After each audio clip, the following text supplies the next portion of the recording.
اس فقرے کی، اس جملے کی کتنی اہمیت ہے. بزرگان دین فرماتے ہیں کہ پوری آخرت کا انسان دار و مدار اس ایک جملے پر ہے. کیا جملہ ہے؟ واتقوا اللہ. ایک ایسی کیفیت ہے ایمان کے بعد جو انتہائی ضروری ہے انسان کے اندر پایا جانا.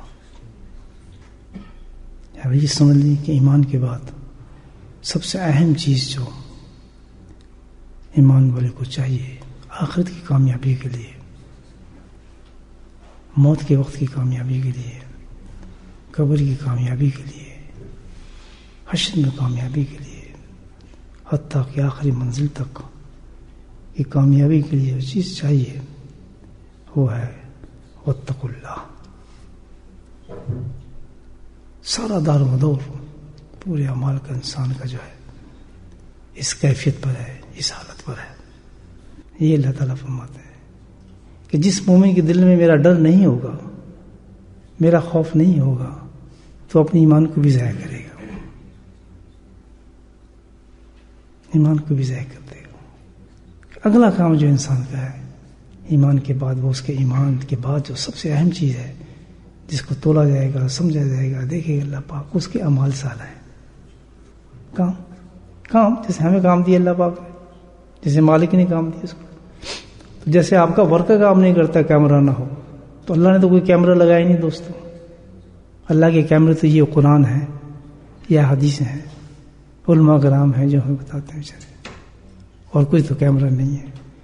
اے ایمان والو، تم دنیا کے اندر اپنے اس خوف کو زائل کر بیٹھو گے، ختم کر دو گے، نکل جائے گا تمہارے دلوں سے، زندگی تمہاری بیکار ہو جائیں گی. لیکن ایک چیز خیال رکھنا، واتقوا اللہ، اس خوف کو ضائع نہ ہونے دینا، بلکہ اس خوف کو لانے کی، مینٹین کرنے کی تم نے زندگی میں کوشش کرتے رہنا ہے.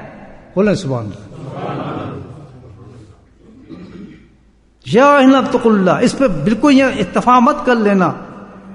اس خوف کو تم نے لانا ہے اپنے اندر، برباد ہو جاؤ گے تم، لانا ہے تم نے موت سے پہلے مینٹین کرنا ہے تم نے اس خوف کو، حاصل کرنا ہے تم اس خوف کو. اور اس خوف کو لانے کا جو طریقہ ہے اس کا نام ہے تزکیہ. بزرگان دین فرماتے ہیں کہ اس آیت میں مسلسل اللہ تعالیٰ نے تزکیے کا ذکر فرمایا، اور فرض ہے انسان پر. خوف پیدا کرنا فرض ہے ایک مومن پہ.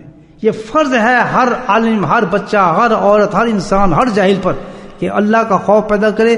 کوئی یہ دعویٰ کرتا ہے کہ میرے اندر اللہ کا خوف ہے، وہ بالکل بیکار ہے اس دنیا کے اندر. اب کیا ہے کہ تزکیہ اللہ تعالیٰ حکم دے کہ تزکیہ کرو. اور جو حضرات تزکیہ کرتے ہیں ان کے لیے آگے ایک پیغام دیا اللہ پاک نے، بڑا خوبصورت پیغام کہ تزکیہ ایک ایسی چیز دوستوں کہ انسان خود نہیں کر سکتا. تزکیہ کہتے ہیں کس چیز کا نام ہے تزکیہ؟ کہ اللہ کے خوف کو پیدا کرنا دل کے اندر. اللہ کے اس کو جو طریقے ہیں تو وہ تو نہیں بتاؤں گا، میرا ٹاپک اور ہے کہ جب وہ انسان طریقے اختیار کر لے جس سے کہ خوف پیدا ہوتا ہے، تو اس کے بعد اللہ تعالیٰ بتائے کہ تم پھر ایک کام کرنا پڑے گا. یہ خالص اب سالکین کے لیے بات ہے، طالب علم جو ہے میرے جیسے اس کو غور سے سنے کہ ہمیں کام کیا کرنا ہے قرآن مطابق. اس کے بعد تمہیں ایک کام کرنا پڑے گا، اس کام کو ضرور کرنا، ورنہ تمہارے لیے پھر معاملہ خراب ہو سکتا ہے، بھٹک سکتے ہو.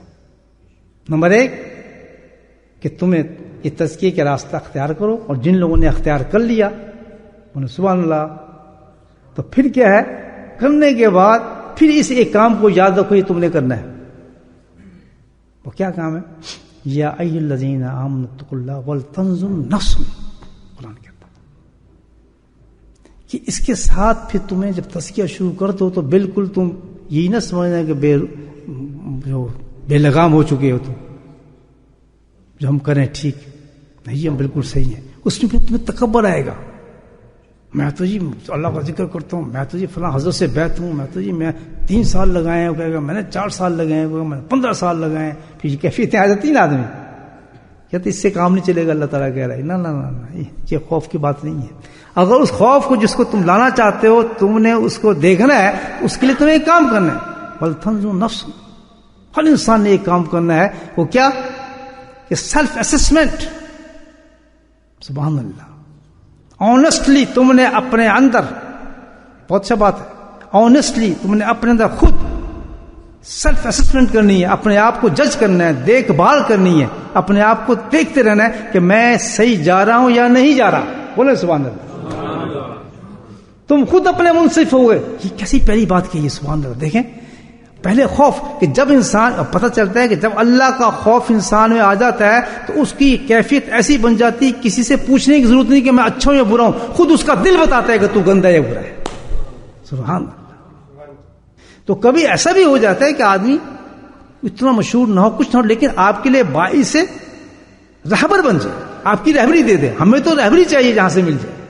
آدمیوں کے چکر میں ہے تو پھر بعض تو بیٹھے امام مہدی آئیں گے تو ان سے بیعت ہوں گے، عبدالقادر جیلانی سے بیعت ہوں گے، جنید بغدادی سے بیعت ہوں گے. جن چکروں میں رہتے ہیں ان کے نفس بہت موٹے ہیں، ان کا مقصود نہیں ہے اپنا صلاح.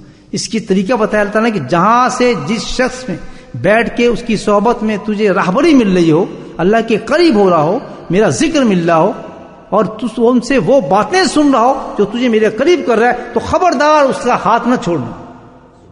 یہ نصیحت ہے، یہ نصیحت ہے. وہ تیرا رہبر بن چکا ہے، اللہ نے تجھے وہاں بھیجا ہے تو تیرے لیے بہتر ہے. پاگل تیرے آن ڈور تجھے آدمی مل رہا ہے،